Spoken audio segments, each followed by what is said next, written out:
معین الملت والدین، عطائے رسول، ہند الولی، غریب نواز، خواجہ معین الدین چشتی، حضرت خواجہ اجمیر،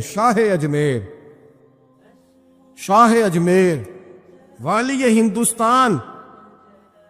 آخری عمر میں نا سارا دن روتے گزر جاتا، ساری رات روتے گزر جاتے، ذرا سی کوئی بات کرتا تو رو پڑتے، آنکھیں آنسوؤں سے بھری رہتی۔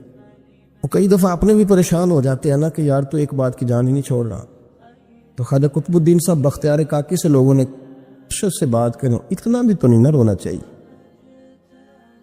ہر وقت اس کے آنسو کی کریے، عاشق دا کام ہی رونا تونا، تبھی نہ روئے نہیں منظوری۔ ہر وقت رونے کا کیا مطلب ہے؟ تو خواجہ قطب صاحب کہتے ہیں میں قریب گیا تو میں نے پیر دبائے، میں نے کہا سونیا لوگ تو کچھ بھی نہیں کرتے، تو نے تو کمال کر دی، 90 لاکھ آدمی مسلمان کر دیا، دنیا کچھ نہیں کرتی، تو نے 50 سال ساری رات مصلے پہ بیٹھ کے رب راضی کیا،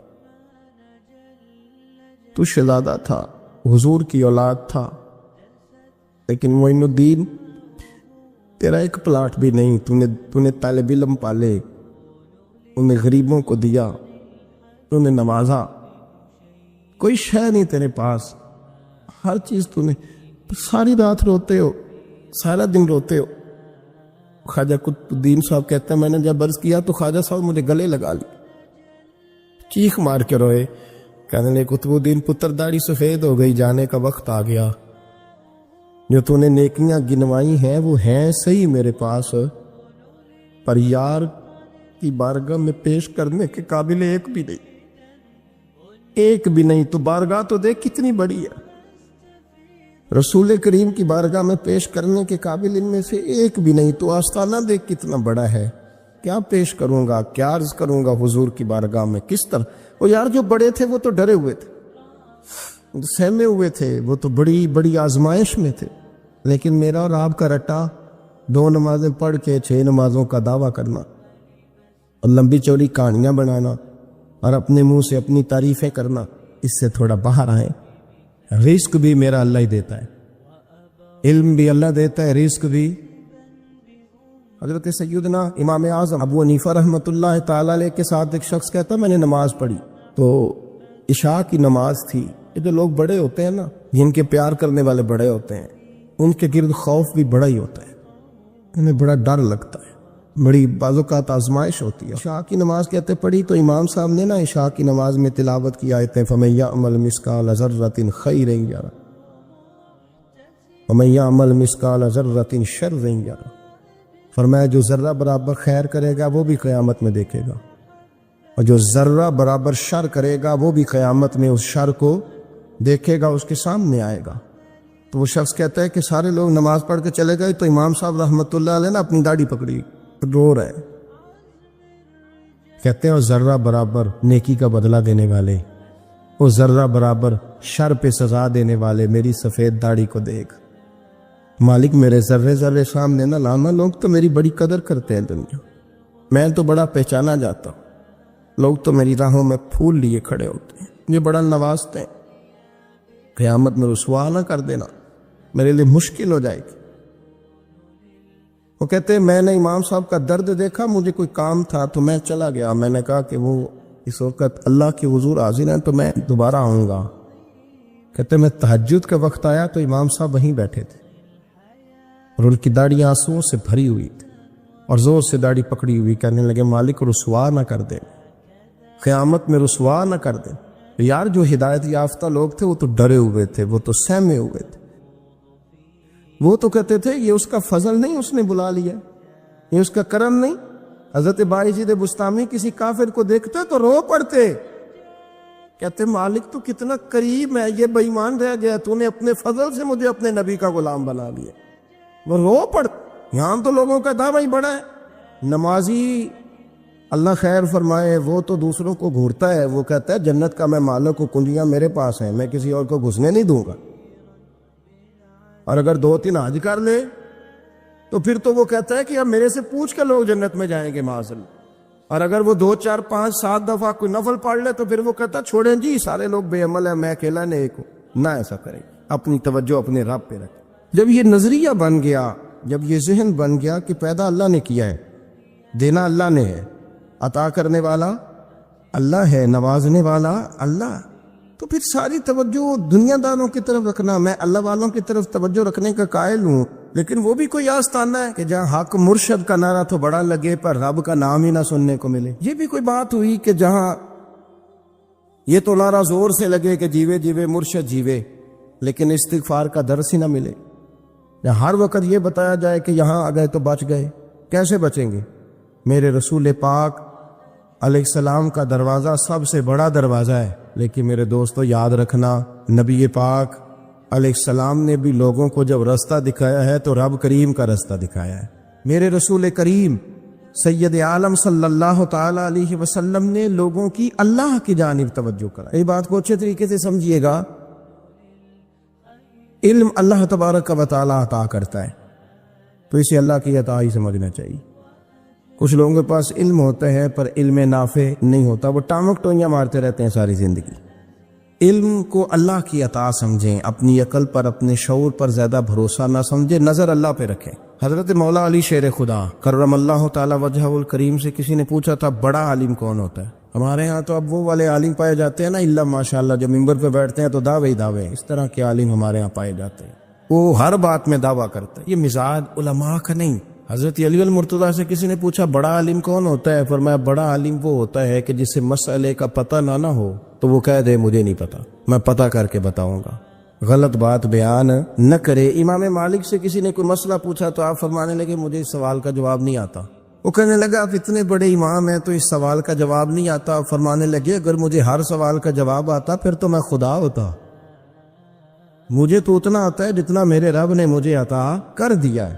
اپنی نظر اللہ پہ رکھیں، نکل آئیں اس معمے سے باہر کہ میں کوئی بلا ہوں، مجھے بڑا پتہ ہے، میرے پاس 6 ڈگریاں ہیں، مجھے 10 جگہ پہ تدریس کا شغف حاصل ہے، اس سے نکلیں باہر۔ قرآن مجید دیکھیے گا، اللہ تعالیٰ نے ارادہ قدرت فرمایا کہ میں حضرت آدم کو بناؤں گا، پھر بنانے کے بعد فرمایا فرشتوں سجدہ کرو آدم کو، سب نے سجدہ کیا الا ابلیس ابا واستکبر وکان من الکافرین، سوائے ابلیس کے، اس نے انکار بھی کیا اور تکبر بھی کیا اور کافروں میں سے ہو گیا۔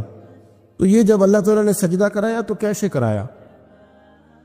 اللہ تبارک و تعالیٰ نے نا حضرت آدم کو علم سکھایا خود، وعلم آدم الاسماء کلہا، خود اللہ فرما کہ میں نے جناب آدم علیہ السلام کو تمام اشیاء کے نام سکھائے۔ تو وہ چیزیں پھر میں نے نا، اللہ فرماتے میں نے فرشتوں پہ پیش کی، میں نے کہا کہ بتاؤ ان کے نام کیا ہے، تو فرشتوں نے جو جواب دیا وہ سمجھنے والا ہے۔ اللہ نے چونکہ خود علم سکھایا تھا حضرت آدم کو، لیکن فرشتوں کو نہیں سکھایا تھا، تو اللہ کریم نے فرمایا فرشتوں اب یہ بتاؤ ان چیزوں کے نام کیا ہیں؟ تو فرشتے کیا کہتے ہیں؟ فرشتے عرض کرتے ہیں قالوا سبحانک لا علم لنا۔ آپ کبھی یقین کریں اس چیز کی لذت لے تو مزہ آ جائے، کہا قالوا سبحانک، کہنے لگے تو پاک ہے۔ آدم علیہ السلام کو نام سکھا لیے، پھر فرشتوں کے سامنے وہ چیزیں پیش کر کے کہا ان چیزوں کے نام بتاؤ، تو فرشتے کیا کہتے ہیں؟ کہتے ہیں قالوا سبحانک، تو پاک ہے، لا علم لنا، ہمارے پاس کوئی علم نہیں، الا ما علمتنا، ہمیں تو اتنا پتہ جتنا تو نے ہمیں سکھا دیا۔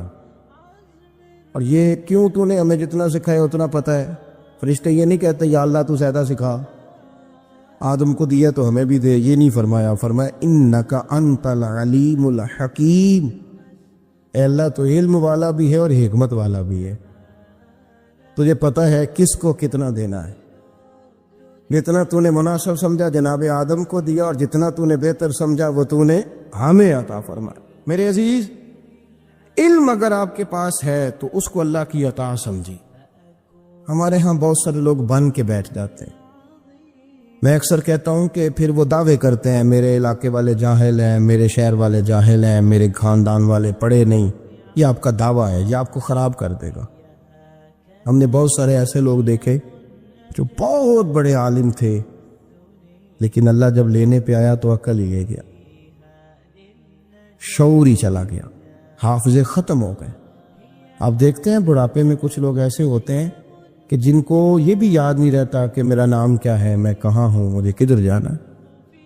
اس وقت سے اللہ کی پناہ مانگیں اور اپنی نظر اپنے رب کریم کی جانب رکھیں۔ علم کے بعد ایک چیز آتی ہے جس کا نام ہے ہدایت، جس کا نام ہے تقوی، جس کا نام ہے پرہیزگاری، جس کا نام ہے عمل، عبادت، ریاضت۔ یہ بھی اسی وقت ہی نصیب ہوتی ہے جب میرا رب کریم نصیب فرما دیتا ہے۔ ہم نے نا نیکی کا اپنا اپنا سٹیٹس بنا لیا ہے، اپنا اپنا معیار بنا لیا ہے۔ کچھ لوگ کہتے ہیں کہ جناب مسجد میں سیمٹ کا توڑا دینے سے بہتر ہے کسی غریب کو آٹے کا تھیلا دے دو۔ اب اس نے اپنا مزاج بنا لیا نا نیکی کا، اس نے اپنا سٹیٹس بنا لیا۔ میرا یہ سوال ہے کہ نبی پاک صلی اللہ تعالی علیہ وسلم جب مدینہ شریف آئے تھے تو حضور نے سب سے پہلے غریبوں میں آٹا تقسیم کیا تھا کہ سب سے پہلے مسجد بنائی تھی؟ کیا عجیب لوگوں کا رنگ ہے، اپنی مرضی کی ہدایت، اپنی مرضی کا تقوی، اپنی مرضی کا معیار۔ مسجد کوئی بڑا چھوٹا خطیب بھی میری طرح کا ہو نا تو وہ مسجد میں بیٹھ کے جب نبی پاک کی بات کرتا ہے تو کہتا ہے میرے رسول پاک غریبوں کا سہارا بن کے آئے۔ وہ غریبوں کی بات کرتا ہے، مسکینوں کی، لاچاروں کی، کمزوروں کی بات۔ تو مسجد ہی تو وہ ادارہ ہے جہاں سے غریبوں کی بات ہو رہی۔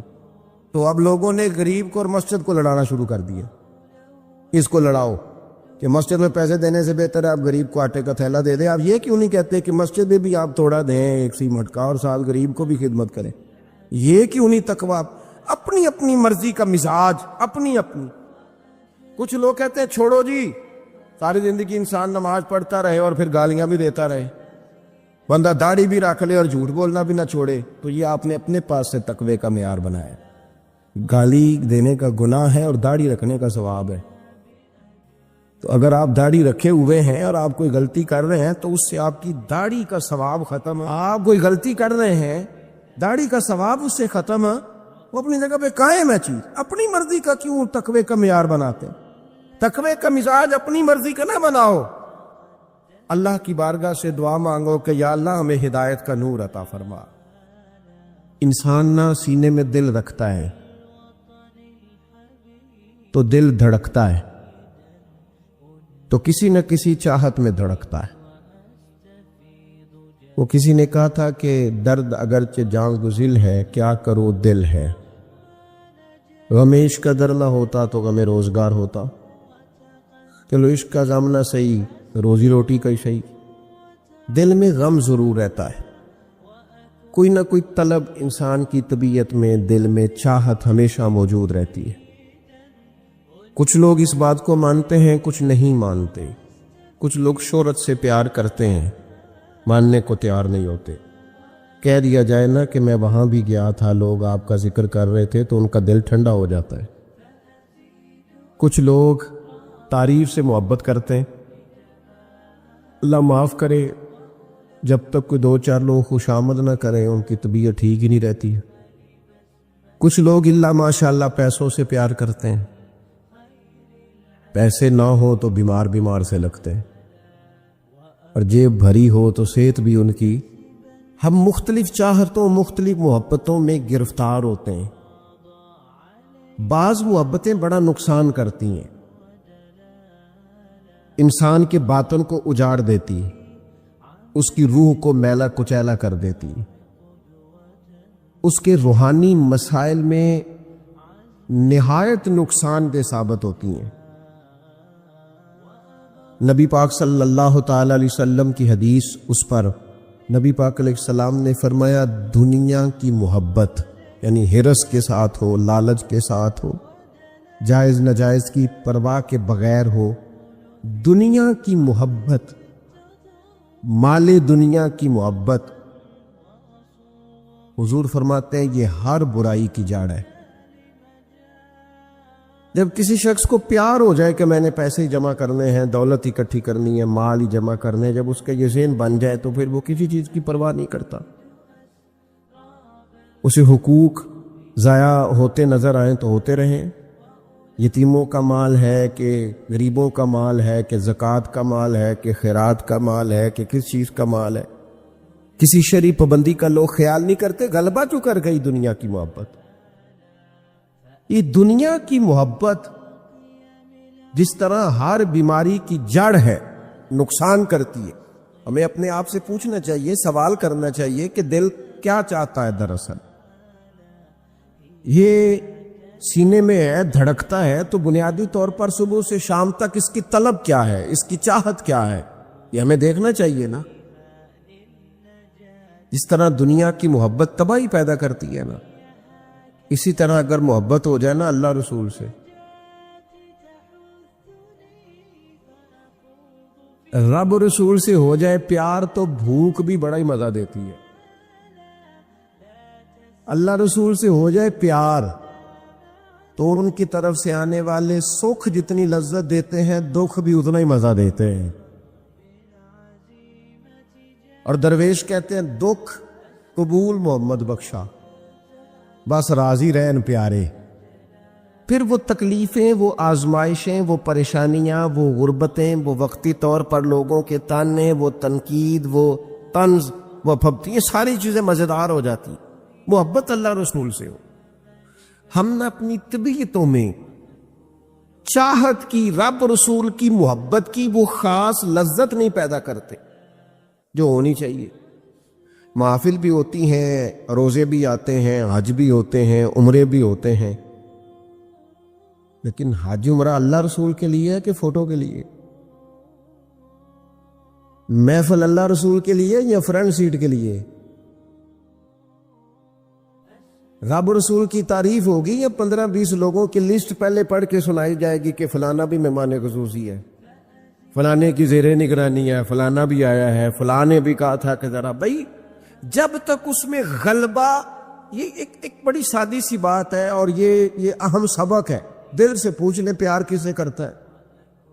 اور کسی بندے کو دھوکہ دیا جا سکتا ہے، کسی کو اپنی باتوں سے متاثر کیا جا سکتا ہے، کسی آدمی کو دکھایا کچھ، بتایا کچھ جا سکتا ہے، کچھ چھپایا جا سکتا ہے۔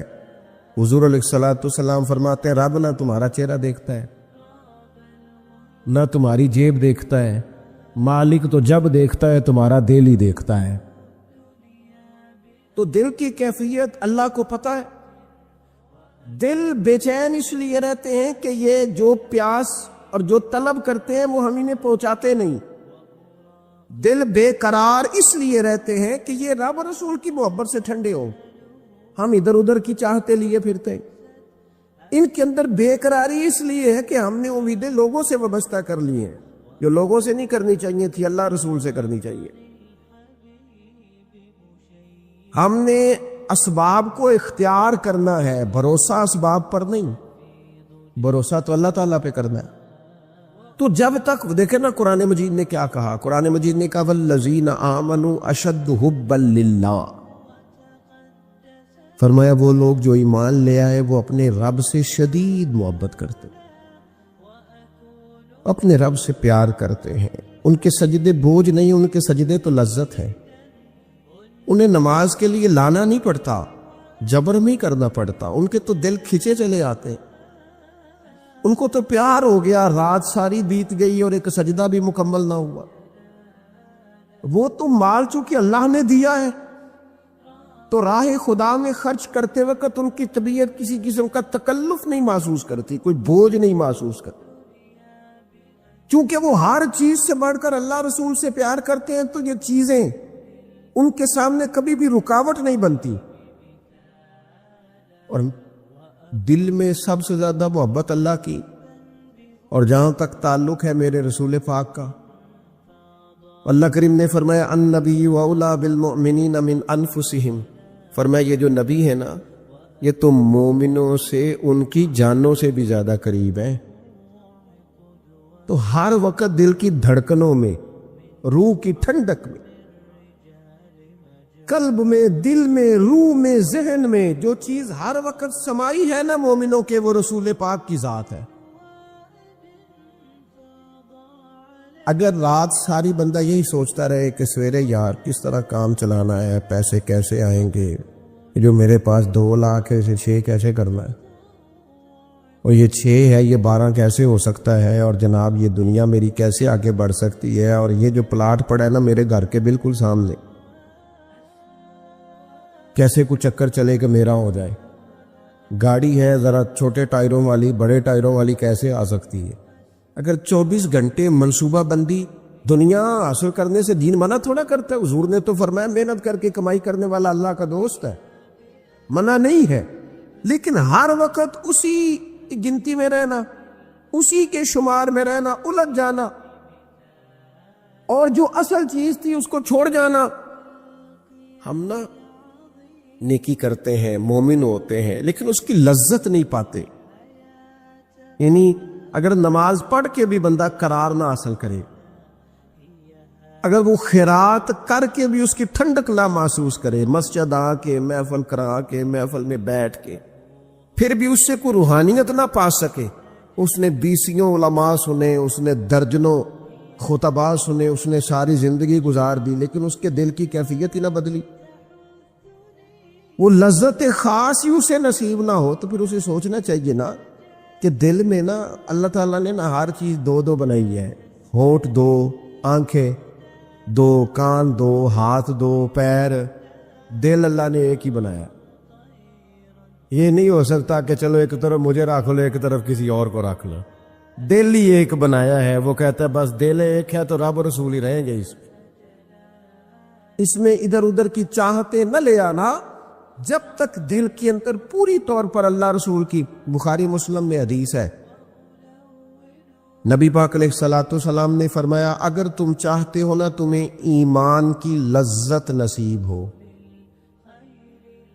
آپ زیادہ غور کریں میری بات پر، ایک ہے کھانا، ایک ہے مزیدار کھانا، ایک ہے مومن ہونا اور ایک ہے مومن ہونے کا مزہ آنا، لذت نصیب ہونا کہ میں صاحب ایمان ہوں۔ فرمایا اگر تم چاہتے ہو کہ تمہیں ایمان کی لذت نصیب ہو، یہ حدیث آپ نے بھولنی نہیں، بخاری مسلم میں، اگر چاہتے ہو کہ ایمان کی لذت نصیب ہو تو تین کام کرو۔ یا رسول اللہ صلی اللہ تعالی علیہ وسلم کون کون سے؟ حضور فرمانے لگے پہلا کام یہ کرو کہ ہر چیز سے بڑھ کر اللہ رسول سے محبت کرو۔ لیکن یہ نیرا نعرہ نہیں لگانا، یہ غور کرنا ہے، پیسوں پر اچھی طرح غور کر کے سوچ لینا ہے کہ پیسے زیادہ پیارے ہیں کہ اللہ رسول، یہ غور کر لینا۔ یہ جو جھوٹی انا کے بت بنائے ہوئے نا، میری عزت، میری برادری، میری افسری، میرا قبیلہ، میری کرسی، یہ غور کر لینا ہے کہ کرسیاں زیادہ پیاری ہیں، اقتدار زیادہ پیارا ہے کہ اللہ رسول۔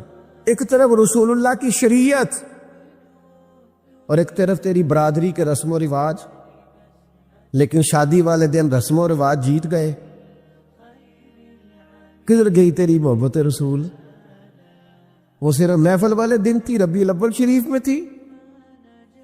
ہم تو دیندار سمجھتے ہی اس کو ہیں جس کے گھر میں شادی ہو تو پتہ چلتا ہے کتنا دیندار ہے، محفل میں تو سارے دیندار ہوتے ہیں، یہ تو پتہ ہی تب چلتا ہے جب کسی کا انتقال ہو جائے یا گھر میں کوئی خوشی آئے کہ اب یہ کتنا دیندار ہے، اب پتہ چلے گا، مسجد میں تو سارے دیندار ہیں۔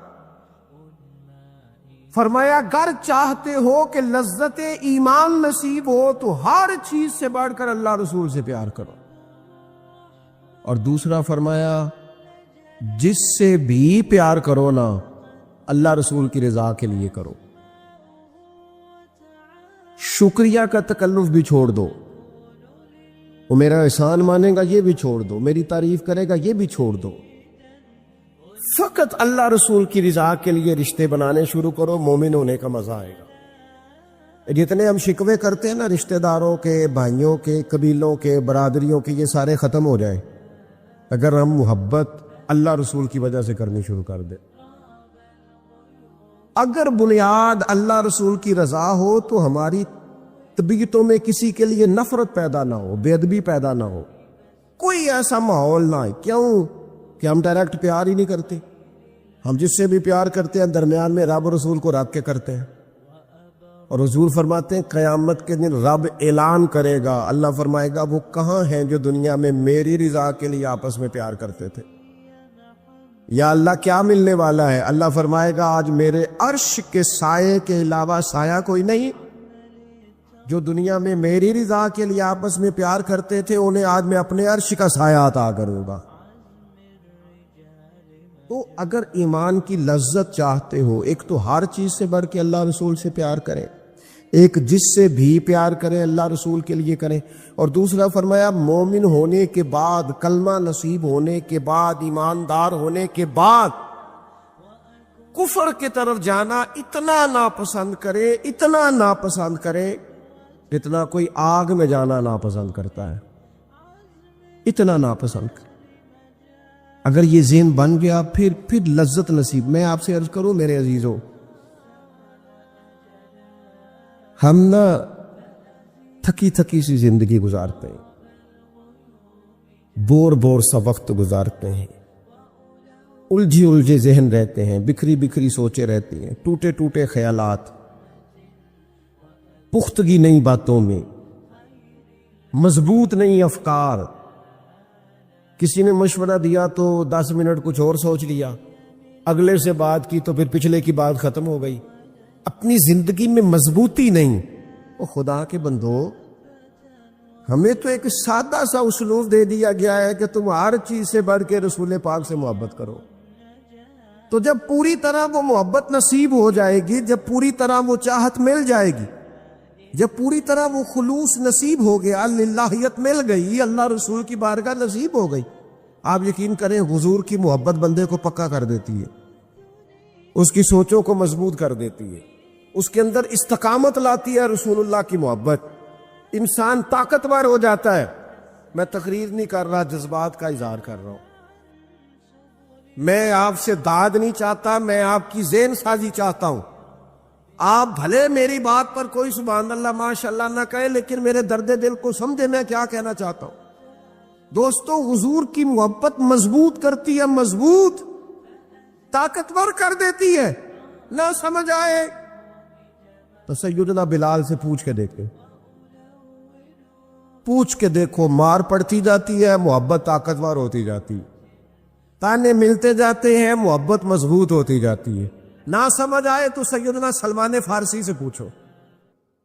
سالوں بیت گئے، ڈھونڈتے تلاش کرتے، آتے حضور کی بارگاہ میں حاضری دیتے، غلامی کرتے، کہاں سے چلے کہاں پہنچے. اگر نہ سمجھ آئے تو حضرت خبیب سے پوچھو، نہ سمجھ آئے تو بدر میں جا کے شہید ہونے والوں سے پوچھو یہ محبت کتنا طاقتور کرتی ہے. حضرت انس بن نضر سے پوچھو میدان احد میں کہ یہ محبت افکار کو زندہ کرتی ہے، روح کو تازہ کرتی ہے. بندہ نا زیادہ باتوں سے ویسے ہی بچ جاتا ہے. ایک شے ہی صرف یاد کرنی پڑتی ہے، ایک شے ہی، علم و بس کریو یار، اے ہوئی حرف تینوں درکار. اعلیٰ حضرت فرماتے اے عشق تیرے صدقے ہم جلنے سے چھٹے سستے. جو آگ بجھا دے گی اب وہ آگ لگائی ہے، جو آگ بجھا دے گی اب وہ. اور پھر اعلیٰ حضرت فرماتے ہیں کہ یاد رکھنا جان ہے عشق مصطفیٰ، روز فزوں کرے خدا. اور جس کو ہو درد کا مزہ، جس کو ہو درد کا مزہ، ایک ہوتا ہے شفا کا مزہ، ایک ہوتا ہے بیماری کا مزہ. یہ حضور کی محبت کی وہ والا درد ہے کہ یہ مزیدار ہے. اعلیٰ حضرت فرماتے جان ہے عشق مصطفیٰ، روز فزوں کرے خدا. او لوگو جس کو ہو درد کا مزہ، وہ ناز دوا اٹھائے کیوں، اور پھر کے گلی گلی تباہ ہم ٹھوکریں سب کی کھائیں کیوں. اور دل کو جو عقل دے خدا تو تیری گلی سے جائے کیوں، دل کو جو عقل دے خدا تو تیری گلی سے جائیں کیوں. صحابی بیٹھے ہیں نا نبی پاک کی بارگاہ میں، اور دیر سے بیٹھے اور جم کے بیٹھے، بٹھا کے اپنے محبوب کو اپنے پہلو میں. جو لوگ کچھ نہیں کرتے وہ بھی کمال ہی کرتے. دیر سے بیٹھے اور بیٹھے ہیں تو نبی کریم نے فرمایا جاؤ کوئی کام بھی کرو. اٹھے، ستون کی اوٹ سے ہو کے واپس آ گئے، کہنے لگے یا رسول اللہ آپ کے بغیر دل ہی نہیں لگتا، تو طبیعت ہی نہیں جمتی، کہیں نظر ہی نہیں ٹھہرتی. جب تک آپ اپنے دل کی کیفیات، یار ہمارے بزرگ، ہمیں تو وقت نہیں ملنا چاہیے. اگر ہمارا دعویٰ ہے کہ ہمیں حضور سے محبت ہے تو وقت ہی نہیں ملنا چاہیے. سیرت ساری پڑھ لی ہے ہم نے، حضور کی احادیث یاد کر لی ہیں، نبی پاک کے فضائل پر جو کتابیں لکھی گئی ہیں وہ ہمارے پاس ہیں. کیا آج صبح سے لے کر اب تک 1100 بار درود شریف نصیب ہوا ہے؟ کیا اگر حضور سے محبت ہے تو ہمارے دل میں نبی پاک کی امت کا درد ہے؟ حضور پر نازل ہونے والے قرآن مجید کو ہم نے سمجھا ہے؟ دین اسلام کی روشن تعلیمات کے ہم کتنے قریب گئے ہیں؟ فارغ وقت آپ کیا جی میں آج کل بور ہوتا ہوں تو بھئی آپ کتاب خریدیں حضور کی سیرت پر، پڑھیں شاہ عبدالحق محدث دہلوی نے کیا لکھا ہے، پڑھیں حضور کے فضائل کمالات، پڑھیں شفا شریف قاضی اعجاز کیا لکھتے ہیں۔ لیکن زندگی تو ادھر ادھر ضائع ہو رہی ہے۔ قارون کو دولت مل گئی، اتنا بڑا خزانہ تھا اس کے پاس کہ قرآن کہتا ہے کہ ایک جماعت مل کے صرف خزانے کی چابیاں اٹھاتی، یعنی یہ معاذ اللہ کوئی گپ نہیں، یہ قرآن مجید نے بیان فرمایا کہ ایک جماعت مل کے صرف خزانے کی۔ تو حضرت سیدنا موسیٰ علیہ السلام نے کہا زکوٰۃ دو۔ زکوٰۃ کے معاملے میں لوگ ہیل و حجت سے کام لیتے، غریب ہو جاتے۔ اس کو کہا زکوٰۃ دو تو کہنے لگا آپ کی تو میرے مال پہ نظر ہے۔ اب نے فرمایا تو بڑا بیوقوف ہے، مال تجھے اللہ نے دیا ہے نا، اللہ کے رستے میں دے۔ یہ کام ذرا مشکل ہے کہ اس کو بار بار کہا تو اس نے نہ بجائے اس کے کہ وہ مال دیتا، اس نے حضرت موسیٰ پہ الزام لگا دیا، ایک عورت کو تیار کر کے لایا۔ یہ الزاموں والا کیس سنتے آ رہے ہیں آپ کہاں تک؟ حضرت یوسف پہ بھی لگا، جناب مریم پہ بھی لگا، حضرت سیدنا موسیٰ کلیم پہ بھی لگا، اور حضرت عیسیٰ پہ بھی سارے ہوئے نا الزامات۔ آپ کیا بات کرتے ہیں؟ الزام لگانا، بہتان ترازی کرنا، اور ہمارے یہاں اچھی بات دل سے پھیلتی ہے، بری خبر وہ جلدی پھیل جاتی۔ ایک عورت کو تیار کر کے لایا معاذ اللہ تعالیٰ حضرت موسیٰ پر الزام لگانے کے لیے، اور جب وہ بی بی آپ کے سامنے لا کے کھڑی کی تو حضرت موسیٰ نے جلال فرمایا، فرمایا تجھے قسم ہے اللہ کی عزت کی، سچ سچ بتا معاملہ کیا ہے۔ تو وہ خاتون کانپنے لگی، کہنے لگی میں موسیٰ کلیم کے سامنے کیسے کھڑی ہو سکتی، مجھے تو اس نے پیسے دے کے تیار کیا، مجھے اس نے مجھے پیسے دے کے تیار کیا، اور بڑی اس نے مجھے تکلیف دی ہے۔ یہ جب کہا تو حضرت موسیٰ علیہ السلام رونے لگے کہ تو سارا کچھ کرتا پر میری سفید چادر پہ داغ تو نہ لگانے کی کوشش کر۔ آپ رونے لگے۔ آپ یقین کریں لوگ تکلیف دیتے ہیں، بعضوں کا ایسی بات کرتے ہیں جس کا کوئی وجود نہیں ہوتا، تو یہ کچھ لوگ کر دیتے ہیں لیکن وہ سمجھتے نہیں، کہتے ہیں آپ حوصلہ کریں، آپ درویش ہیں۔ حضرت موسیٰ سے بڑا درویش کون ہوگا؟ کلیم تھے نا اللہ کے، بڑا جگرا ہے نا، لیکن رو پڑے، کہنے لگے تجھے ایسا نہیں کرنا چاہیے، کہنے لگے اللہ اب اسے سزا دے۔ تو رب کریم نے اس کے سارا ساز و سامان سمیت اسے زمین میں دھنسا دیا، وہ زمین میں غرق ہو گیا اپنے خزانے سمیت۔ امام اعظم ابو حنیفہ رحمۃ اللہ تعالی علیہ کچھ لوگ حسد کرنے لگے، تو ایک عورت ایک دفعہ آ گئی، کہنے لگی کوئی مسئلہ پوچھنا ہے۔ یہ بڑا کٹھن سا معاملہ ہوتا ہے، جو آدمی جو کام کر رہا ہوتا ہے کوئی روپ دھار لیتے، مسئلہ کچھ نہیں، اندر آئی تو باہر سے شور ہو گیا، لوگ آ گئے، کوتوال کو بلا لیا، معاذ اللہ امام صاحب کے پاس بی بی ہے، جیل میں لے گئے، سویرے فیصلہ کریں گے۔ رات کو نا ساری رات امام اعظم نے نماز پڑھی، ساری رات، اور کہنے لگے اللہ اب تو میں بوڑھا ہو گیا، اس حال میں اب ان سوالوں کا جواب دوں گا۔ وہ عورت بھی ساتھ بند تھی، اس عمر میں ان سوالوں کے جواب، یار بڑا مشکل ہوتا ہے۔ اللہ اکبر، اس عمر میں امام صاحب رو رہے تھے تو اس عورت کا دل نرم ہو گیا، امام صاحب سے کہنے لگی مجھے غلطی ہو گئی، میں نے پیسے کسی سے پکڑ لیے تھے، حضور آپ تو اللہ کے نیک بندے۔ امام صاحب کہنے لگی اب ایک نیکی کر، کوتوال سے کہہ کہ مجھے کوئی تکلیف ہے تو میں دوا کھا کے واپس آ جاؤں گا۔ تو وہ کوتوال تو پہلے ملا ہوا تھا، اس نے اس کو کہا کہ مجھے کوئی تکلیف ہے میں گھر جاتی ہوں، دوا کھا کے واپس۔ امام صاحب نے سمجھا دیا، وہ گئی تو جو برقع اس نے پہنا ہوا تھا نا نقاب، ساری عورتیں، وہ جا کے نا اس نے امام صاحب کی بیوی کو دیا، امام صاحب نے اس کو سمجھا کے بھیجا تھا، وہ برقع گھر لے گئی اور جا کے زوجہ کو ساری بات سنائی، وہ دوائی کھانے گھر چلی گئی اور زوجہ برقع پہن کے تھانے آ گئی۔ سویرے قاضی کے سامنے بھیج ہوئے تو کہنے لگا جی آپ اتنے بزرگ ہو کے عالم ہو کے بیوی کے ساتھ اکیلے فرمایا میری بیوی ہے تو میں نے اکیلے ہی ہونا تھا اس کے ساتھ، اور کس نے ہونا تھا؟ جناب آپ کی بیوی. فرمایا بلاؤ میرے سسر کو، اور بلاؤ محلے کی 10-12 عورتوں کو بھی دیکھ لے. انہوں نے دیکھا تو امام صاحب کی بیوی نکل آئی. وہ جتنے تھے نا الزام لگانے والے، وہ اب غور سے دیکھ رہے تھے. تو ایک کہنے لگا امام صاحب سے یہ کیا ہوا؟ فرمایا قرآن ہے وَتُعِزُّ مَن تَشَاءُ وَتُذِلُّ مَن تَشَاءُ. یہ قرآن ہے. ہونا کیا تھا؟ رب نے اپنا وعدہ سچا کر کے دکھایا ہے.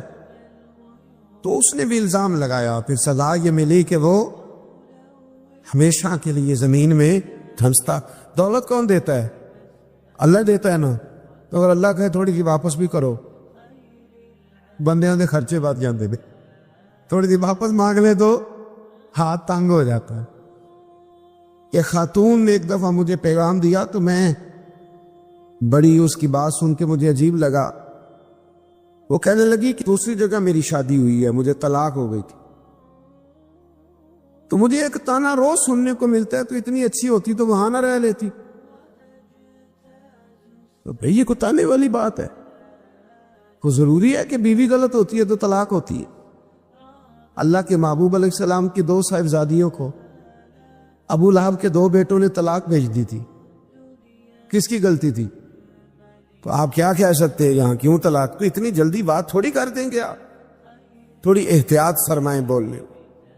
حضرت عبداللہ ابن عباس فرماتے ہیں میرے نبی پاک علیہ السلام نے میری تربیت فرمائی، اور محبوب پاک علیہ السلام نے فرمایا عبداللہ یاد رکھنا، یہ نوجوان دوست میری بات لکھ لیں، پریشان لوگ میری بات لکھ لیں، جن کے پاس قوت فیصلہ نہیں وہ اس بات کو لکھ لیں. حضرت عبداللہ ابن عباس فرماتے ہیں میرے نبی پاک علیہ السلام نے مجھ سے فرمایا تھا عبداللہ سن، اگر ساری دنیا مل کے تیرا کوئی نفع کرنا چاہے کر نہیں سکتی جب تک میرے رب کی رضا نہ ہو. اور فرمایا ساری دنیا مل کے تیرا کچھ بگاڑنا چاہے تو عبداللہ بگاڑ نہیں سکتی جب تک رب کریم کی حکمت کا تقاضا نہ ہو.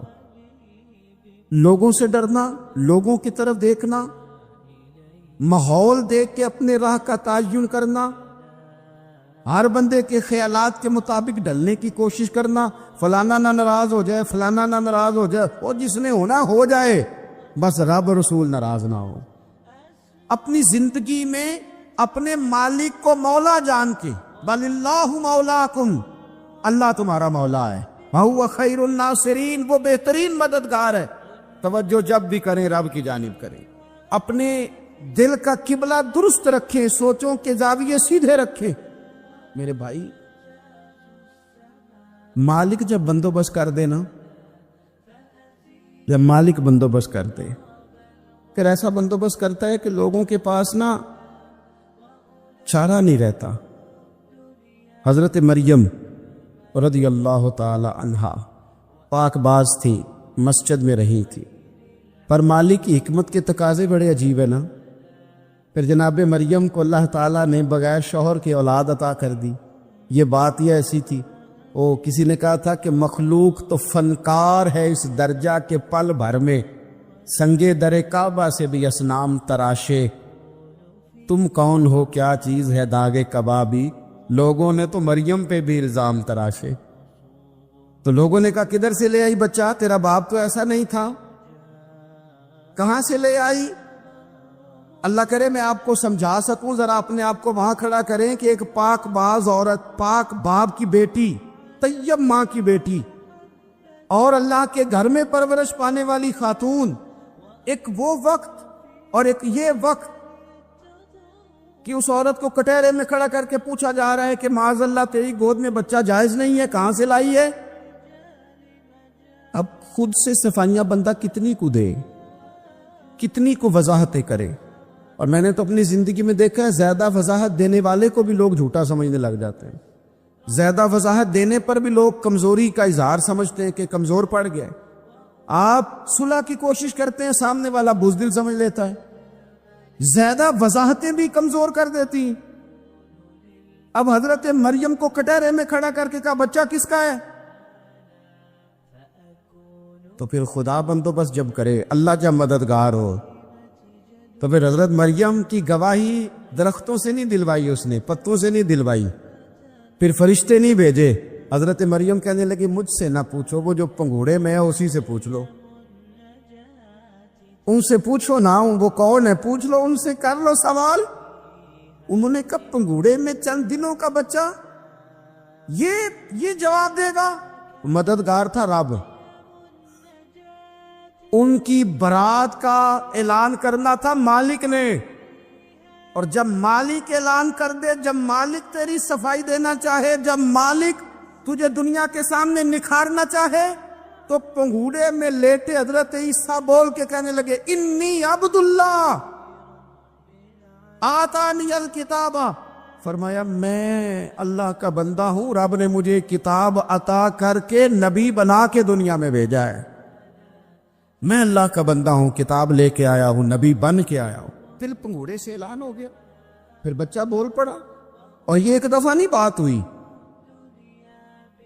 یہ بنی اسرائیل میں ایک جریج نام کے شخص بھی تھے جو نماز پڑھ رہے تھے. بعض نے لکھا ہے نفل نماز تھی. اماں نے پکارا تو آئے نہیں، تو ماں کے منہ سے نکل گیا تو اتنی دیر تک مرے گا نہیں جب تک کسی بے حیا عورت کا منہ نہ دیکھ لے. تو وہ عبادت گزار تھے، لیکن لوگوں نے ان کی عبادت، ریاضت، پرہیزگاری کو نہیں دیکھا. بس ایک عورت کو بھیج کے الزام لگوا دیا. وہ عورت آیا جایا کرتی تھی، اب آ جاتی ہیں عورتیں، مسئلہ پوچھنے کی نیت سے بھی آ جاتی ہیں. ماحول میں کچھ جگہ ایسی بھی ہیں جہاں عورتیں دم کرانے کے بہانے آ جاتی ہیں. وہ خاتون آتی جاتی تھی اس خانقاہ پہ، آستانے پہ. یہ بخاری میں موجود ہے. پھر اس نے کہا میری گود میں جو بچہ ہے یہ انہی کا ہے. مجھے بتائے کیسے بندہ وضاحت دے. حالات خراب ہو گئے، لوگ کٹیا جلانے لگے، ماحول اور طرح کا بن گیا. میرے نبی پاک علیہ الصلوۃ والسلام فرماتے ہیں پھر اس رب کے بندے نے کہا مالک تو کریم ہے، تیری مشیت کا تقاضا آیا جو میری ماں نے جملے بولے تھے، پر اب میں وضاحت دینے کے قابل نہیں رہا. اب تو ہی کرم کرے گا تو دروازہ کھلے گا. تو وہ چند دنوں کا بچہ پنگوڑے میں بول کے کہنے لگا میں اس درویش کا نہیں، میں تو فلانے چرواہے کا بچہ ہوں، وہ جو بکریاں چراتا ہے. رب کی مدد کو پکاریں، اپنے ساتھ اپنے مالک کی مدد کو شامل کریں.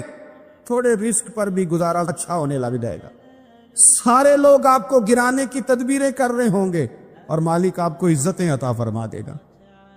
اس کی بارگاہ سے حکمت کا تقاضا اور ہو جائے گا. ہم نے ساری زندگی لوگوں کو راضی کرنے میں گزار دی، ساری زندگی بڑھاپا آ گیا بچوں کو پالتے، اور بچوں نے آخری عمر میں کہہ دیا ابا اگر کوئی ڈھب کا کام کر لیتے تو آج ہمارے دن بھی پھر نہ جاتے. ساری زندگی گزار دی بہن بھائیوں کو راضی کرنے میں، ساری زندگی گزار دی ذمہ داریاں اٹھانے میں. ان کو 99 دفعہ دیا، ایک دفعہ نہیں دیا تو انہوں نے کہہ دیا تو نے تو کبھی دیا ہی نہیں، تو تھا ہی نہیں. ساری زندگی محلے داروں، علاقے والوں کو راضی کرنے میں گزار دی. اور میں نے ایسے لوگ بھی دیکھے دین کے لیے وقت گزارا، لیکن جب بڑھاپے میں دانت کام نہ کرتے تھے تو وقت کے مفتیوں کو بھی مسجدوں کی کمیٹیوں نے کہہ دیا اب آپ کی سمجھ نہیں آتی، ہم نے خطیب کو یور رکھنا ہے. نہ دیکھو دنیا کی طرف، دنیا رلا دیتی ہے. نہ راضی کرو بندوں کو، بندے تھکا دیتے ہیں. نہ پیچھے بھاگو ہر وقت دنیا داروں کے، یہ انسان کو کمزور کر دیتے ہیں. وہ تو کریم ہی بڑا ہے. 2 آنسو زمین پر بعد میں گرتے ہیں، بندے کے گناہ سارے پہلے معاف فرما دیتا ہے. اللہ کی مدد کا حصول، اپنے مالک کی مدد کی طرف بڑھنا. آپ کو بدر کی جنگ بھی یہی درس دے گی، آپ کو احد کا میدان بھی یہی سبق دے گا، فتح مکہ بھی یہی سبق دے گا. میرے دوستو جب رب مدد فرمائے، جب اللہ مددگار بنے. دوستوں سے ایک بات اکثر کرتا ہوں، میں کہتا ہوں کہ جتنے درد سے آپ امیر کو اپنی کہانی سناتے ہیں نا، اور جس طرح آپ کے آنسو بات کرنے سے پہلے گر جاتے ہیں کہ غریب ہیں، بچیاں ہیں، کاروبار نہیں، او میرے سنگیو، اس سے آدھے آنسو اپنے رب کی بارگاہ میں بکھیرو، اس کے حضور عرض گزار ہو جاؤ، اس سے طلب کرو. ایک وقت انسان پر زندگی میں ایسا آتا ہے کہ اسے یوں محسوس ہوتا ہے کہ میرا سایہ بھی ذرا سا پیچھے ہٹ گیا ہے. اسے یوں لگتا ہے کہ میں کسی سہارے پہ ہاتھ ڈالتا ہوں تو وہ بھاگ جاتا ہے مجھ سے. لیکن مالک کی بارگاہ ایسی عظیم بارگاہ ہے، رب رسول کے آستانے اتنے بڑے ہیں کہ آپ جب وہاں کشکول طلب دراز کرتے ہیں تو جھولی پھیلانے میں دیر لگتی ہے، ان کو بھرنے میں تو کوئی دیر نہیں لگتی۔ ہم نے اپنا سوچ کا قبلہ ہی دنیا کو بنا لیا ہے۔ یہ جو اللہ والوں کی مدد ہے یہ تو یعنی اللہ ہی کی مدد ہے، لیکن یہ جو سیٹھوں کی طرف توجہ کرنا، نوابوں کی طرف توجہ کرنا، دنیا داروں کی طرف توجہ کرنا اور اپنا مزاج اس طرح کا بنا لینا، یارو گردن کو جھکا دیتا ہے خیرات کا پتھر، جہاں میں مانگنے والوں کے سر کبھی اونچے نہیں ہوتے۔ اور اقبال کہتے ہیں غیرت ہے بڑی چیز جہانے تگ و دو میں، پہناتی ہے یہ فقر کو تاج سردارا۔ میں عرض کروں گا کہ اپنی آپ جب توجہ کا قبلہ اللہ رسول کو بنائیں گے تو رب فرماتے ہیں وَيَرْزُقْهُ مِنْ حَيْثُ لَا يَحْتَسِبُ، میں نہ تجھے وہاں سے رزق دوں گا جہاں سے کبھی تیرا گمان بھی نہیں گیا ہوگا، یہاں سے بھی مل سکتا ہے، تو نے سوچا بھی نہیں ہوگا۔ بخاری شریف میں حدیث ہے، حضرت جابر بن عبداللہ فرماتے ہیں نبی پاک صلی اللہ علیہ وسلم نے 300 لوگوں کا ایک لشکر روانہ کیا کسی مہم کے لیے، کسی جہاد کے لیے۔ حضرت ابو عبیدہ بن جراح رضی اللہ تعالیٰ عنہ امیر لشکر تھے۔ فرماتے غربت اتنی زیادہ تھی، بھوک اتنی زیادہ تھی کہ ایک ایک کھجور دن میں ایک وقت کھانے کو ملتی تھی، اور کچھ دن ایسے آئے کہ اب کھجور بھی نہیں مل رہی۔ فرماتے اتنی زیادہ بھوک لگی مجاہدین کو 300 بندہ پتے کھا کے گزارا ہونے لگے۔ یہ بخاری میں موجود ہے۔ آپ فرماتے کہ دریا کے کنارے ہمارا پڑاؤ تھا، ٹھہراؤ تھا، جب بھوک سے نڈھال ہو گئے نا وَيَرْزُقْهُ مِنْ حَيْثُ لَا يَحْتَسِبُ، اللہ وہاں سے روزی دیتا ہے، گمان بھی نہیں ہوتا۔ فرماتے ایک مچھلی اللہ تعالیٰ نے دریا کے کنارے بھیجی، فرماتے ہیں وہ تھی تو مچھلی پر پہاڑ جتنی تھی۔ بخاری میں لفظ ہیں، حضرت جابر بن عبداللہ رضی اللہ تعالیٰ عنہ فرماتے ہیں 300 آدمی 18 دن تک اس مچھلی کو کھاتے رہے، مچھلی ختم ہی نہیں ہوئی۔ مچھلیاں نہیں، مچھلی کہتے ہیں 18 دن 300 بندہ کھاتا رہا، مچھلی ختم ہی نہیں ہوئی۔ اور فرماتے ہیں کہ اس کی ہڈی نکال کے، کانٹا کہیں گے آپ اپنی زبان میں، کہتے ہیں وہ نکال کے نا تو اس کو کھڑا کیا نا جب، تو اونٹ کجاوے سمیت اس کے بیچ سے گزر جاتا تھا، 2 اس کے کانٹے جوڑے۔ فرماتے ہیں وہ اس کا گوشت ہم کھاتے تھے اور اس کی چربی بطور تیل کے ہم جسموں پہ ملتے تھے، بیماروں کو اس سے سکون آتا تھا، تندرستی شفا ہوتی۔ فرماتے ہیں ہم کھایا بھی ہم نے، اور کچھ لے کے ہم مدینے بھی گئے، اور قربان جائیں نبی پاک نے بھی اس میں سے کھایا۔ ہم نے عرض کی حضور یہ معمہ کیا ہے، یہ ماجرا کیا ہے؟ تو محبوب نے فرمایا تمہارے پاس غذا نہیں تھی، رب نے تمہارے لیے بندوبست کیا ہے، اللہ نے تمہیں دیا ہے۔ مکان شروع کر لیا، ایک صاحب نے مکان بنانے لگے، آپ وہ حساب لگا رہے ہیں، کہتے ہیں میرے پاس اتنے پیسے ہیں، اتنے میں نے فلانے دوست سے کہنا ہے اس نے دے دینے، اتنے فلانے رشتہ دار سے کہنا ہے اس نے دے دینے، اتنے فلانے سے کہنا ہے اس نے دے دینے۔ یہ ساری کاپی بنا کے مکان شروع کر لیا۔ جو روز کہتا تھا نا کوئی حکم ہو جاتے 10 سب سے پہلے اس کو کہا میاں پیسے چاہیے دین، وہ کہندا ہو کل ہی منڈا ٹوریا ہے، کہدے تو پرسوں 10 داتے لب جانے سن۔ میں آپ کو اپنے تجربے کی بات بتا رہا ہوں۔ یہ لوگوں کا خیال ہوتا ہے نا کہ آپ سٹارٹ کریں فلانا کام، ہم آپ کے ساتھ ہیں، اللہ کا ہی کوئی نظام ہے، وہ بالکل بھی نہیں ساتھ ہوتے۔ لیکن ایسا نہیں ہے کہ کوئی ساتھ نہیں ہوتا، اللہ تعالیٰ بڑے اسباب پیدا کرتا ہے، وہاں سے دیتا ہے جہاں سے گمان بھی۔ ہمارا یہ ذہن بن جاتا ہے ہم ساری اپنے حساب سے چلتے، اتنے رشتہ داروں سے، اتنے، کون آپ کے ساتھ چلے گا؟ سوال ہی نہیں پیدا ہوتا۔ یہ سارے کام چھوڑ کے سب سے پہلے 2 رکعتیں پڑھو، اپنے رب کی بارگاہ میں، رسول کائنات کی بارگاہ میں گزارشات اور استغاثے پیش کرو، وہاں سے خیر طلب کرو۔ دنیا دار کیا دیں گے، کیا دے سکتے ہیں، کیا حیثیت ہوتی ہے کسی؟ اللہ کہتا ہے وہاں سے دوں گا۔ تو جو اللہ مال دے وہ لینا چاہیے کہ رشتہ داروں کا مال دیکھنا چاہیے؟ جو اللہ دے وہ لینا چاہیے کہ سیٹھوں نوابوں کی جیبیں دیکھنی چاہیے؟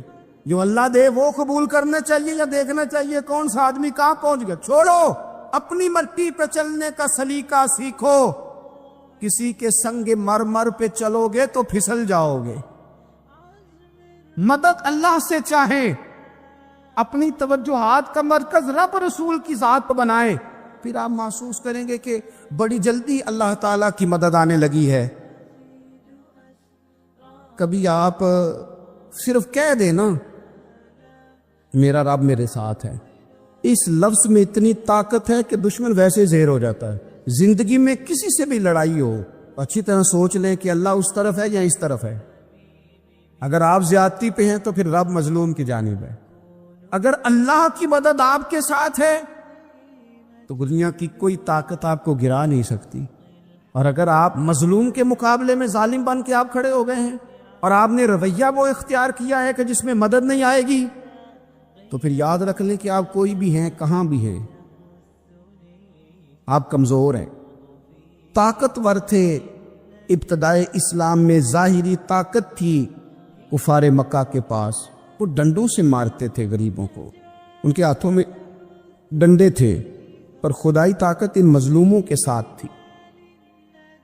صاحب زرقانی نے لکھا ہے حضرت زنیرہ رضی اللہ تعالیٰ عنہ ایک لونڈی ہیں, غریب ہیں, ماڑے دا کی کام محمد نس جانا یا رونا, غریب سکادی بی بی اور لونڈی کنیزہ, ایک مشرک کی کنیزہ تھی, انہوں نے کلمہ پڑھ لیا, وہ ڈنڈوں سے مارتا, دروں سے مارتا, تکلیف دیتا. حضرت زنیرہ رضی اللہ تعالیٰ عنہ کو اتنا مارا, اتنا مارا. اب آپ ایک اور پہلو پر بھی غور کریں, مار بھی پڑ رہی ہے پر خدا ادھر ہی ہے, اللہ کی مدد ادھر ہی ہے. رب کہتا ہے کہ پہلے تو صبر کرنا, ان اللہ مع الصابرین, تو صبر کرے گا تو پھر رب کی معیت ملے گی. ذرا ٹھہرنا, تو تھوڑا ڈٹنا. ان الذین قالوا ربنا اللہ ثم استقاموا تتنزل علیہم الملائکہ, تو کہے اللہ میرا رب ہے, پھر تو پہلے ڈٹ, پہلے تو نے ڈٹنا ہے. ثم استقاموا, جو ڈٹ گیا, تتنزل علیہم الملائکہ, ڈٹنے والے کے لیے مدد آتی. پہلے تھوڑا ٹھہرنا پڑتا ہے, پہلے تھوڑا صبر کرنا پڑتا ہے, حوصلہ کرنا پڑتا, اس کے بعد مدد آتی. مار پڑ رہی ہے, مارا جا رہا ہے. حضرت زنیرہ کو ان کا مالک جو ہے ظاہری آقا وہ مار رہا ہے, یہ کنیزہ ہے, اتنا مارا, اتنا مارا, ان کی بینائی چلی گئی, نظر آنا بند ہو گیا. ابو جہل آیا اور کہنے لگا زنیرہ دیکھا نا ہمارے بت تیری آنکھیں لے گئے, معاذ اللہ, لات و منات ہمارے بتوں نے تجھے اندھا کر دیا. اب ایسا نہیں ہے کہ بی بی روتی جا رہی ہے, روتی جا رہی ہے, مایوسی مایوسی, معاذ اللہ, پریشانی, غریبی بڑی ہے, پوچھنے والا کوئی نہیں, یہ باتیں نہیں. کیا جملے ہیں خاتون کے, کیا لفظ ہیں. ابو جال نے تنزیہ کہا, معاذ اللہ, کہنے لگا دیکھا نا ہمارے بتوں نے تجھے اندھا کر دیا. تو جناب زنیرہ آنکھوں کی بینائی گئی ہے, رات کو گئی ہے, دکھ ابھی تازہ ہے, لیکن اللہ پہ جو توکل ہے, اپنے مالک سے جو رشتہ ہے وہ اتنا مضبوط ہے, اتنا طاقتور ہے, اس میں اتنی گہرائی ہے کہ حضرت زنیرہ بول کے نا اتنی قوت سے بولی, اتنی طاقت سے بولی کہ پورے کفر پر لرزہ طاری ہو گیا. فرمانے لگی تمہارے پتوں کی کیا اوقات ہے کہ میری بینائی لے جائیں, یہ میری رب کی حکمت کا تقاضا ہے. جب تک اس نے چاہا زنیرہ دیکھتی رہی, اور جب اس نے چاہا زنیرہ کی آنکھوں کی بینائی چلی گئی, اور اگر وہ چاہے گا نا تو بینائی واپس بھی کر دے گا. اگر ہو ذوق یقین پیدا تو کٹ جاتی ہیں زنجیریں, اگر وہ چاہے گا تو بینائی آ بھی جائے گی. حضرت زنیرہ نے رات کو یہ لفظ کہے, ابو جال اور سارے کفار ڈر کے سن کے چلے گئے. آپ اطمینان سے آ کے بستر پہ سوئی. جب سویرے اٹھی تو اللہ نے آنکھوں کی روشنی واپس کر دی تھی. آنکھوں کی اب چھڑی پکڑی ہے, بازاروں میں گھومتی ہے, کہتی ہیں بلاؤ کدھر ہے تمہارے لات و منات, دیکھو میرے رب نے روشنی واپس کر دی. آ کر میرے ساتھ ادھر آ, ستمگر ہنر آزمائیں, تو تیر آزما ہم جگر آزمائیں. بیمار لوگوں یاد رکھو, کہہ دیا ڈاکٹر نے کہ تو بڑا بیمار ہے, تو بڑا کمزور ہے, یہ ہو گیا وہ ہو گیا, تو ڈاکٹر اپنے علم کے مطابق بات کر رہا ہے. ہوگا تو وہ جو میرا رب چاہے گا. کمزور ہو جانا، پریشان ہو جانا، تکلیف میں آ جانا، پتہ نہیں بات ہو گئی ہے تو جانے کیا ہو جائے گا. اپنی زندگی کے اندر اپنے رب سے رشتہ مضبوط کرے، رسول کائنات سے رشتہ مضبوط کرے، اللہ والوں سے رشتہ مضبوط کرے. حضرت زنیرہ نے پیغام دیا کہ زندگی میں جو جینا چاہتے ہیں تو وہ رب کا نام لے کے جی سکتے ہیں. جو اپنی زندگی میں خوشیاں دیکھنا چاہتے ہیں تو رسول اللہ کے نام پر خوشیاں دیکھی جا سکتی ہیں. توکل کی بنیاد پر بندہ خوشیاں لے سکتا ہے. اور اگر انسان میں توکل نہیں ہے تو پھر وہ اس کالے جادو سے بھی ڈر رہا ہے، وہ نیلے سے بھی ڈر رہا ہے، وہ پیلے سے بھی ڈر رہا ہے، وہ فلانے سے بھی ڈر رہا ہے، وہ میرے خلاف فلانا رشتہ دار سازش کر رہا ہے تو ڈر رہا ہے، فلانا میرے بارے میں یہ کر رہا ہے تو ڈر رہا ہے، وہ پتہ نہیں دنیا ادھر ہو جائے گی تو کیا ہو جائے گا. اٹھ باندھ کمر کیوں ڈرتا ہے، پھر دیکھ خدا کیا کرتا ہے. تو اس ساری گفتگو کا نچوڑ آپ کو یہ عرض کیا ہے. سب سے پہلے تو یہ کہ میدانوں میں مدد بھی اللہ کی، رزق میں مدد بھی اللہ کی، فصلیں خشک ہوں تو مدد پھر بھی اللہ کرے تو پھر ساری مدد، اور اگر انسان بیمار ہو تو پھر بھی مدد اللہ کی. تو اپنے اللہ کی جانب توجہ کو بڑھائیں، آپ اللہ سے مدد کے سوالی بنیں.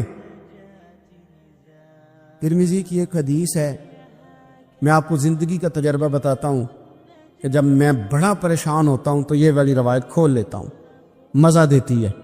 میرے نبی پاک علیہ السلام نے فرمایا اپنے دکھ سیٹھوں نوابوں کو نہ کہنا، مالداروں کا نہ کہنا، ورنہ اللہ تمہیں کبھی غنی نہیں کرے گا. فرمایا اپنے دکھ اپنے رب کی بارگاہ میں عرض کرنا، جلدی کرے یا دیر سے کرے اللہ تمہیں لوگوں سے بے نیاز کر دے گا، اللہ تمہیں غنی کر دے گا. رات کو بیٹھو نا اس کی بارگاہ میں. امام غزالی سے کسی نے پوچھا تھا، امام غزالی سے، کہ حضور اللہ کا بندے سے راضی ہونا کمال ہے یا بندے کا اللہ سے راضی ہونا کمال ہے؟ تو امام غزالی مسکرائے، فرمانے لگے رب تو بڑا ہی مہربان ہے، وہ تو بڑی جلدی راضی ہو جاتا ہے. وہ تو مسجد میں آ کے توبہ کرے تو اللہ راضی، کسی یتیم کے سر پہ ہاتھ پھیرو تو اللہ راضی، وہ تو کسی اندھے کو رستہ دکھایا تو اللہ راضی ہو گیا، وہ تو طوائف نے کتے کو پانی پلایا تو اللہ. امام صاحب فرمانے لگے یہ بندہ ہے جو اللہ سے راضی نہیں ہوتا. جس کے پاس اولاد نہیں وہ کہتا ہے چلو ایک بیٹی مل جائے تو میں راضی ہوں، بیٹی مل گئی تو کہتا اب ایک بیٹا بھی ملے تو پھر راضی ہوں، پھر کہتا ہے یہ دونوں اچھی تعلیم حاصل کر لے تو پھر میں راضی ہوں، پھر کہتا ہے یہ بہت زیادہ پیسے کمائے تو پھر میں راضی ہوں. بہرحال راضی ہوتا، لیکن جو راضی ہو جاتا ہے نا، اللہ اکبر، جو اللہ سے راضی سکھی بڑا رہتا ہے، سکون میں بڑا رہتا ہے، مطمئن بڑا رہتا ہے. جو سمجھ لیتا ہے نا کہ جو میرے رب نے بہتر سمجھا وہ میرے اللہ نے مجھے. میں کبھی کبھی سوچتا ہوں کہ یار حضرت بلال حبشی نے کوئی عہدہ نہیں مانگا ساری زندگی، انہوں نے نہیں کہا مجھے بھی ایک صوبے کا گورنر بناؤ میری بھی خدمات ہے، مجھے بھی وزیر خزانہ بناؤ میرا بھی کچھ بنتا ہے. ایک دفعہ نہیں کہا سیدنا بلال حبشی رضی اللہ تعالیٰ عنہ نے کہ میری بھی کوئی ڈیوٹی ایسی ہونی چاہیے کہ مجھے چلو سپہ سالار ہی بنا دیا جائے. ساری زندگی مسجد میں جھاڑو دیا تو اسی پہ راضی رہے، ساری زندگی محبوب کے مہمانوں کا لنگر پکایا تو اسی پہ راضی رہے، ساری زندگی میرے محبوب علیہ السلام کے بچوں کی نوکری کی تو اسی پہ راضی رہے، راضی بالرضا رہے.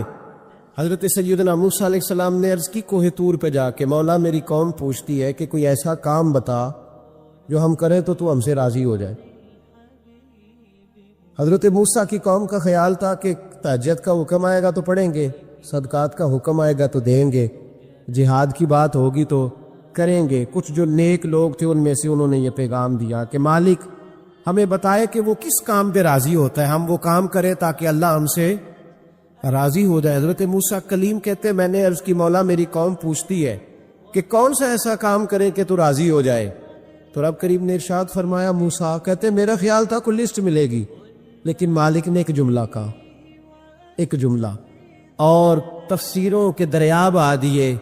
عرش کے مالک نے فرمایا موسیٰ ان سے کہو جا کے کہ وہ مجھ سے راضی ہو جائے، میں ان سے راضی ہو جاؤں گا، مجھ سے راضی ہو جائے. بندے اللہ سے راضی ہی نہیں راضی ہوتے، اللہ کی رضا پہ راضی رہیں، مالک کے فیصلوں میں اپنے دل میں کوئی بوجھ محسوس نہ کریں، اپنی زندگی اللہ کے فیصلوں. دیکھیں نا، جو ماں باپ اللہ نے بڑے اچھے سمجھے وہ ہمارے لیے پسند کی، وہ اللہ نے ہمارے لیے جو اس نے ہمارے حق میں بڑے جو بہن بھائی، اللہ کرے آپ کو سمجھ آئے، جو بہن بھائی اس نے ہمارے حق میں بڑے اچھے سمجھے وہی بہن بھائی اس نے ہمیں عطا کیے. جس بیوی کو اس نے ہمارے گھر کے گلشن میں بہتر سمجھا اس کو لا کے اس نے ہمارے آنگن میں بٹھایا، اور جو اولاد اس نے ہمارے لیے باعث افتخار سمجھی وہ اولاد اس نے ہمیں عطا فرمائی. حضرت نوح علیہ السلام کا بیٹا کافر ہو گیا، پر کسی جگہ انہوں نے شکوہ نہیں کیا کہ مالک یہ کافر کیوں ہوا. اللہ کے قبضے میں ہے نا دل، پھیر سکتے ہیں نا، مقلب القلوب ہے. لیکن حضرت نوح نے دعا اللہ کی رضا پر راضی رہے، سمجھو کہ میرے حق میں جو بہتر تھا مالک نے وہ چیز مجھے عطا کر دی. ہم یہ سوچتے ہی نہیں کہ ہمیں نہیں پتا ہمارے حق میں بہتر کیا ہے، ہمارے رب کو پتا ہے. جس پہ سرکار مدینہ کی نظر ہو جائے، دونوں عالم میں وہ بے خوف و خطر ہو جائے، دونوں عالم میں وہ بے خوف و خطر ہو جائے. ان کو مختار بنایا ہے میرے مالک نے، ان کو مختار بنایا ہے میرے مالک نے. جس طرف چاہیں وہ کعبہ بھی ادھر ہو جائے، دونوں عالم میں وہ بے خوف و خطر ہو جائے. جو بھی مانگوں ہو عطا شاہ امم کا صدقہ،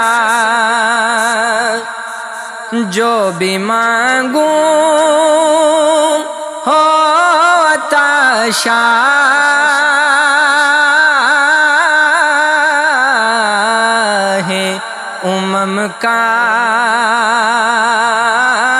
صدقہ. اے خدا میری دعاؤں میں اثر ہو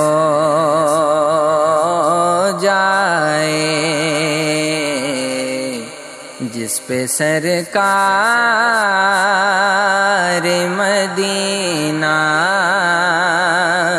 کی نظر ہو جائے.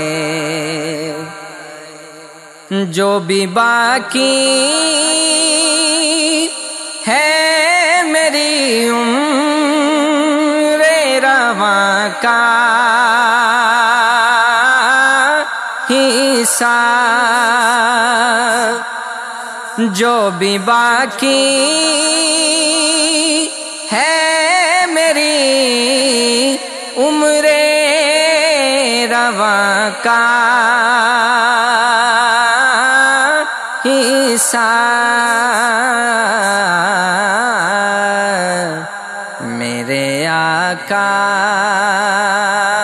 کی اطاعت میں بسر ہو جائے، عالم میں وہ بے خوف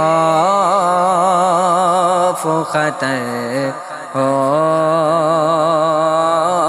جائے،